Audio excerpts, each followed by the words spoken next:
बिस्मिल्लाहिर्रहमानिर्रहीम। Homeopathic medicine एकोनाइट, पूरा नाम एकोनाइटम नेप्लस, एक प्लांट से तैयार की जाती है।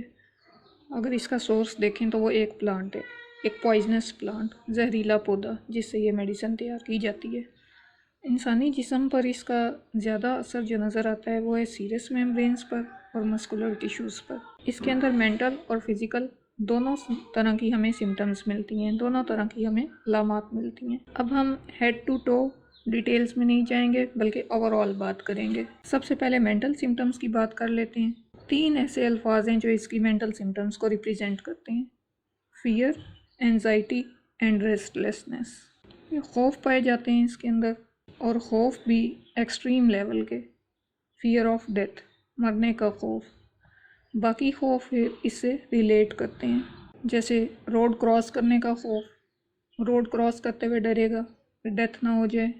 क्राउड का खौफ, पता नहीं हजूम में क्या हो जाए। फ्यूचर का खौफ। तो बाकी इसके जितने खौफ होंगे वो रिलेट करेंगे फियर ऑफ डेथ के साथ। प्रोमिनेंट है फियर ऑफ डेथ। अब इसी डर की वजह से, इसी खौफ की वजह से उसमें एनजाइटी पाई जाएगी, परेशानी पाई जाएगी। जाहिर है अब जिसे मरने का खौफ हो वो सुकून से कैसे रह सकता है, वो परेशानी होगा। उसके बाद इसमें रेस्टलेसनेस आ जाती है, वो भी इसी खौफ का नतीजा है। ठीक है, रेस्टलेसनेस, इज़्तिराब, उलझन, बेचैनी, बेकरारी, ये सारी अलामात फ़िज़िकल भी हैं और मेंटल भी हैं। उसमें मेंटली परेशानी भी है और वो फ़िज़िकल बेचैन भी है। अब यही बेचैनी, यही परेशानी उसे आराम से नहीं बैठने देती, आराम से नहीं लेटने देती। वो करवटें बदलता रहता है, आगे पीछे होता रहता है, उसे सुकून ही नहीं मिलता अपने इस खौफ की वजह से।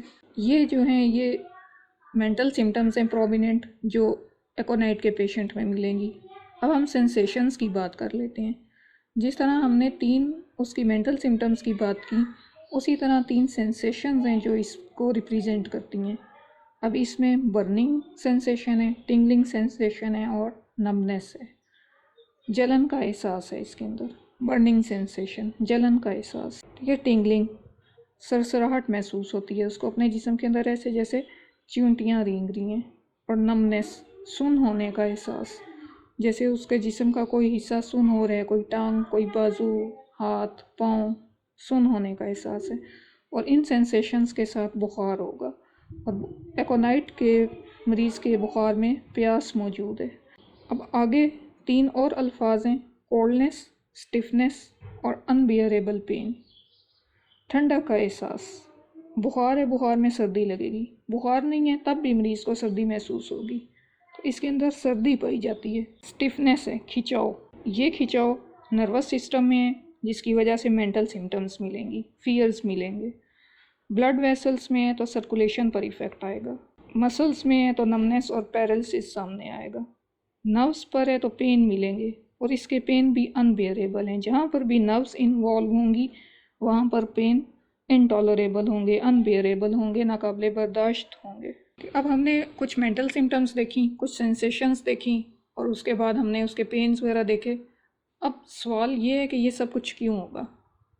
और मज़े की बात ये कि सब कुछ अचानक होगा, सडन ऑनसेट ऑफ सिम्टम्स। जितनी भी अलामात हैं वो सब अचानक ज़ाहिर होंगी, अचानक नमूदार होंगी, यकायक होंगी। तो ऐसा क्यों होगा? इस सब के पीछे कोई ना कोई रिस्क फैक्टर है। ये जो अचानक अलामात ज़ाहिर हो रही हैं, इनके पीछे कोई ना कोई रिस्क फैक्टर है, और मोस्ट प्रोबेबली वो कोई एक्सटर्नल रिस्क फैक्टर है। जब मरीज़ आपके पास आएगा तो वो आपको ख़ुद बताएगा। मसलन मैंने रात को वॉक की थी, सर्दी थी, तो सुबह उठा तो मेरे सर में शदीद दर्द है, दर्द से फट रहा है सर, ये ब्रस्टिंग पेन है। या सर्दी में टहला, सर्दी में कोई काम किया, रात भर ठीक था, एकदम से नज़ला ज़ुकाम शुरू हो गया। कोई ठंडी चीज़ खा ली, कोई खट्टी चीज़ खा ली, कोई बद एहतियाती कर ली, गला एकदम से ख़राब हो गया। कल तक तो ठीक था लेकिन आज बिल्कुल आवाज़ ही नहीं आ रही, आवाज़ ही नहीं निकल रही। नहाया था, कान में पानी चला गया और कान बंद हो गया।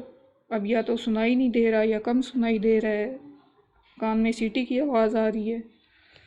हीटर के पास से उठ के बाहर गया या एसी से निकल के गया, एकदम से टेम्परेचर चेंज हुआ जिसकी वजह से न्यूरेल्जिया स्टार्ट हो गया, मस्कुलर पेन स्टार्ट हो गया, बेल्स पैरालिसिस आ गया, लकवा, जो कुछ भी है सेंसेशंस वही हैं। जो कुछ भी हो जाता है पेशेंट को अचानक से, बर्निंग, टिंगलिंग और नमनेस, ये आपको ज़रूर मिलेगा। आँख में कुछ चला जाता है तो थोड़ी देर में नज़र चली गई, ठीक है। खातून डिलीवरी के लिए गई, डिलीवरी हो गई, सब कुछ नॉर्मल हो गया, लेकिन खातून की नज़र चली गई। तो ये इस तरह के अचानक से कोई भी रिस्क फैक्टर है, most probably external risk factor है। इसमें ड्राई कोल्ड विंड, अगर हम मौसमी एतबार से बात करें, सीजनल एतबार से बात करें, तो ड्राई कोल्ड विंड का इसके अंदर बहुत ज़्यादा रोल है।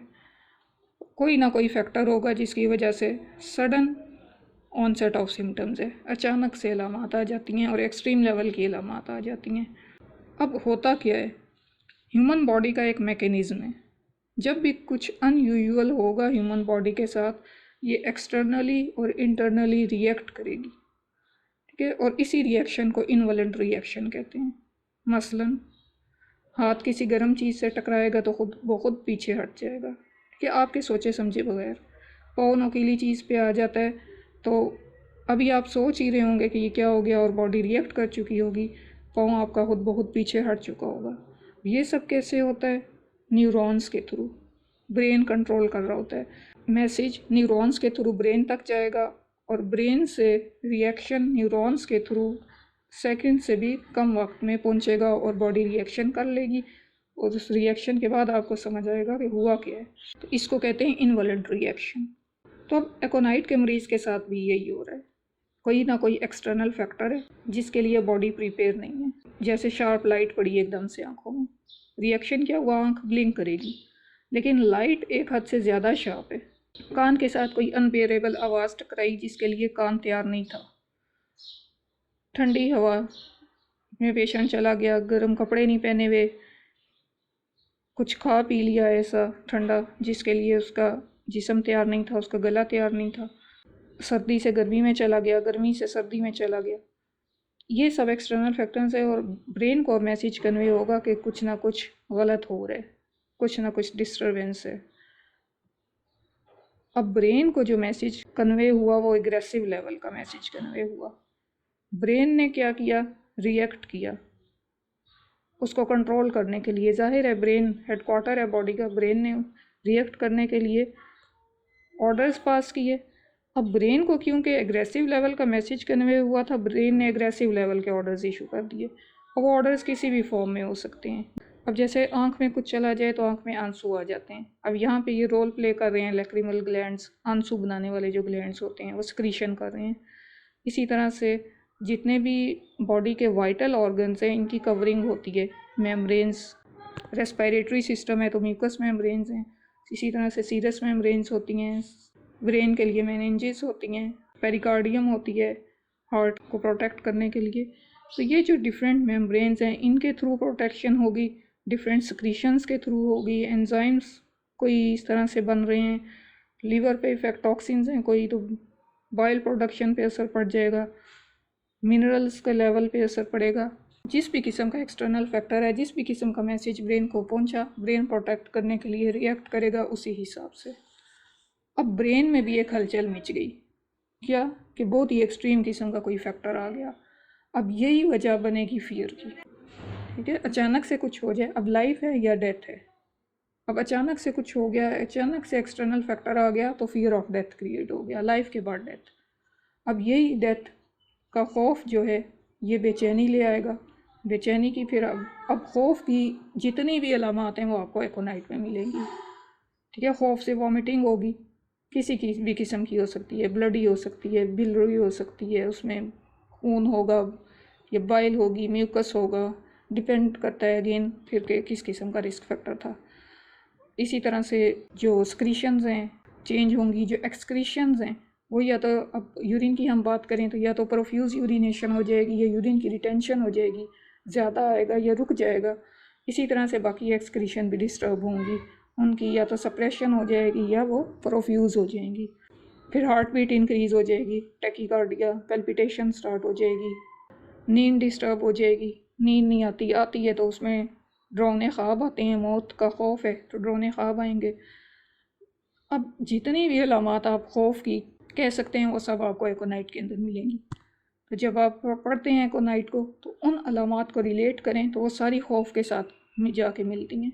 ब्रेन के रिएक्शन के नतीजे में जो केमिकल्स क्रिएट हो रहे हैं उसकी वजह से ब्लड की कंपोजिशन में चेंजिंग्स आएगी। ज़ाहिर है जो भी चीज़ ट्रैवल करनी है वो या तो लोकल एरिया में है, जैसे इसकी हमने लैक्रिमल ग्लैंड्स की बात की, या फिर कुछ इस तरह की सिक्रीशंस हैं जिन्होंने ब्लड के थ्रू ट्रैवल करना है।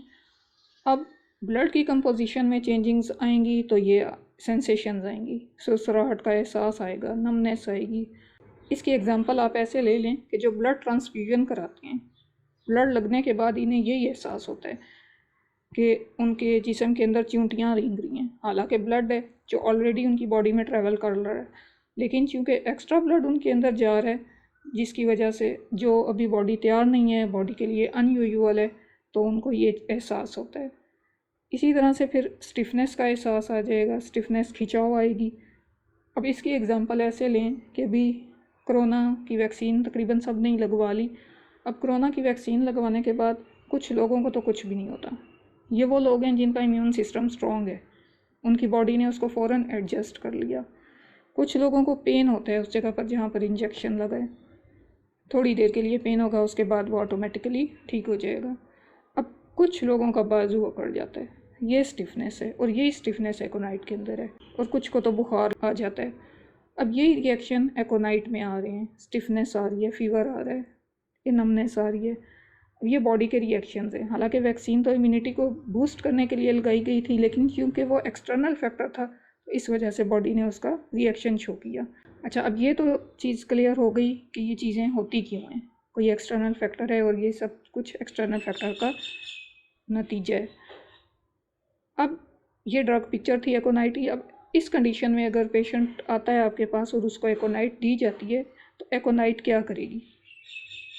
एकोनाइट उस सक्रीशन को नॉर्मल करेगी जो ब्रेन के ऑर्डर की वजह से हो चुकी, कि ब्रेन को रिलैक्स करेगी कि भाई इतनी भी परेशानी की बात नहीं है, तो ब्रेन को रिलैक्स करेगी, सक्रीशन कम होगी। सक्रीशन कम होगी तो ये जितनी सेंसेशंस आ रही हैं वो कम होंगी, जो फियर्स आ रहे हैं, ब्रेन रिलैक्स होगा तो जो फियर्स आ रहे हैं, जो ब्रेन की सिम्टम्स आ रही हैं वो सेट हो जाएंगी।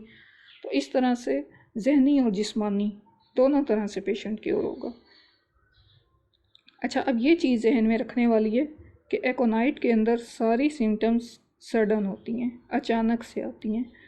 इसके अंदर फंक्शनल डिस्टर्बेंसेस होती हैं।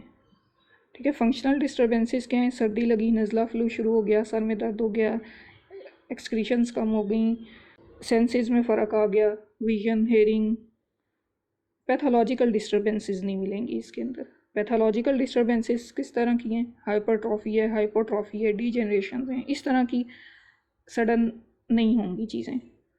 अगर तो इनमें सडन एग्रावेशन आती है तो ये टेम्परेरी तो हो सकती है, उसके एक्यूट लेवल में तो हम एकोनाइट को यूज़ कर सकते हैं, लेकिन परमानेंट क्योर हम एकोनाइट से नहीं दे सकते। इस तरह की चेंजिंग्स लॉन्ग टर्म होती हैं, पीछे कहीं से चली आ रही होती हैं और एक पॉइंट पे आके उनमें सडन एग्रावेशन हो जाती है। तो वो फंक्शनल लेवल तक तो एकोनाइट काम कर देगी, लेकिन वो कंप्लीट क्योर नहीं करेगी। कंप्लीट क्योर के लिए आपको कोई और मेडिसिन इस्तेमाल करनी पड़ेगी। अब एकोनाइट में जिस तरह से सडन ऑनसेट होता है सिम्टम्स का, इसी तरह से सडन डिक्लाइन भी है। सडन ऑनसेट हुआ, ब्रेन को मैसेज गया, ब्रेन ने रिएक्ट किया, सिम्टम्स का सडन ऑनसेट हो गया, मेडिसिन दी, ब्रेन रिलैक्स हो गया, बाकी बॉडी के फंक्शंस नॉर्मल हो गए, तो सडन डिक्लाइन हो गया। तो जिस तरह से अचानक अलामात आती हैं उसी तरह से अचानक अलामात चली भी जाती हैं। अब अगर हम कंक्लूड करें एकोनाइट को, तो इसके अंदर क्या आ जाता है? सडन ऑनसेट ऑफ सिम्टम्स आ जाती हैं जो किसी एक्सटर्नल फैक्टर का नतीजा है, और इसके अंदर फिर माइंड की सिम्टम्स मिलेंगी, anxiety, fear and restlessness, sensations मिलेंगी, burning, tingling and numbness with fever, और बुखार में सर्दी होगी, कोल्डनेस होगी, स्टिफनेस होगी, खिंचाव होगा और अनबियरेबल पेन होंगे, नाकाबिले बर्दाश्त दर्द होंगे। तो इस कंडीशन में आप एकोनाइट यूज़ करवाएंगे, वो इस पर असर करेगी। अगर ऐसा पॉइंट आ जाता है जहाँ पे एकोनाइट अपना असर स्टॉप कर देती है, तो एकोनाइट की क्रॉनिक है सल्फ़र, आप उसको एक आध डोज सल्फ़र की दें तो क्योर अचीव हो जाएगी। जो भी बीच में हिडन रिस्क फैक्टर था वो सल्फ़र क्लियर कर देगी और पेशेंट क्योर की तरफ बढ़ जाएगा। ठीक है जी, ये एकोनाइट। नेक्स्ट वीक हम जिस मेडिसिन पे बात करेंगे वो है बेलाडोना। तो आज की डिस्कशन ख़त्म करते हैं इस दुआ के साथ। अल्लाह हमारे नसीब, हमारे मुक़द्दर अच्छे करे, हमारे लिए आसानियाँ करे और हमें आसानियाँ बांटने की तौफ़ीक दे। अल्लाह हाफ़िज़।